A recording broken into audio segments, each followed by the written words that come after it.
Ammar tightened his security uniform as he stepped into the dimly lit corridor of the old hospital. It was his third night shift at Raymond Medical Complex, and he already hated it. The building, though still operational, had a nearly abandoned wing that everyone avoided.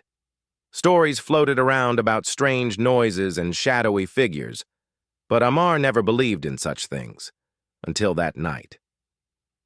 It was past 2 a.m. when the hospital fell into a deep silence, the kind that made the ticking of the wall clock sound unnaturally loud.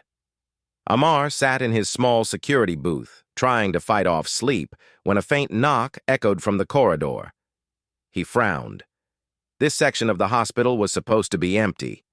He grabbed his flashlight and stepped out, his boots echoing against the cold tile floor. The air felt heavy.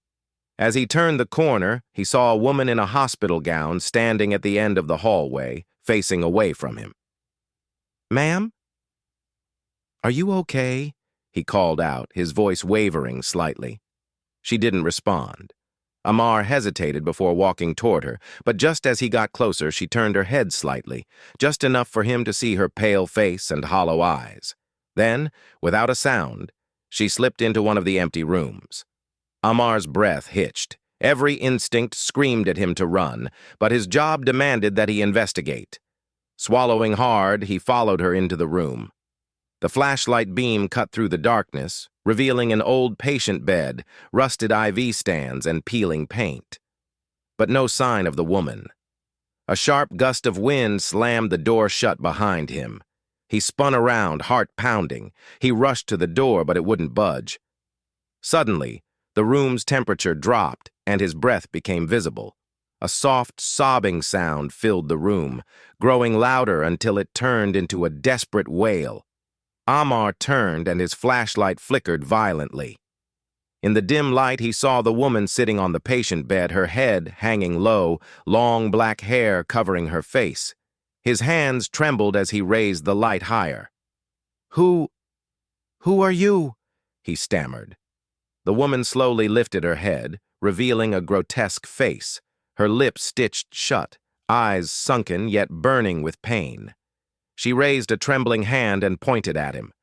The sobbing turned into whispers, voices overlapping, filling his mind with words he couldn't understand. Ammar stumbled backward, banging on the door. "Let me out!" he screamed. Then the whispers stopped. Silence. And then a sharp whisper, right in his ear. "Help me!" Ammar yanked at the doorknob with all his strength, and suddenly the door flung open. He fell backward into the corridor, his flashlight rolling away. When he scrambled to his feet and looked back, the room was normal.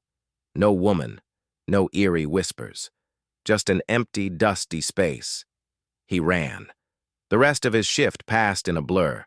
His hands wouldn't stop shaking. He kept hearing that whisper, "Help me," repeating in his mind. His chest felt heavy, his breathing shallow. The fear wasn't just in his head, it had settled deep into his bones. When morning came, he went straight to his supervisor and quit on the spot. As he was leaving the hospital, an elderly janitor stopped him. "You saw her, didn't you?" he asked, eyes knowing. Ammar hesitated. "Who was she?" The janitor sighed. "Years ago, a woman was admitted here, badly injured, unable to speak. She tried writing messages, warning the doctors about something. No one listened. One night, she disappeared. They found her body later, but her soul, it seems, never left." Ammar shuddered. "What was she trying to warn them about?" The janitor's face darkened. "No one knows for sure, but some say she wasn't the only one here. Something else lurked in that room, something that took her, and maybe, just maybe, it wanted you too." Ammar turned one last time to look at the hospital. In one of the darkened windows, he swore he saw her watching. A chill ran down his spine, and for the first time, he felt more than fear. He felt sorrow. The woman's eyes weren't just haunting, they were pleading. He whispered under his breath, "I'm sorry." The wind howled through the empty corridor behind him, almost as if answering back. He never stepped foot in that building again.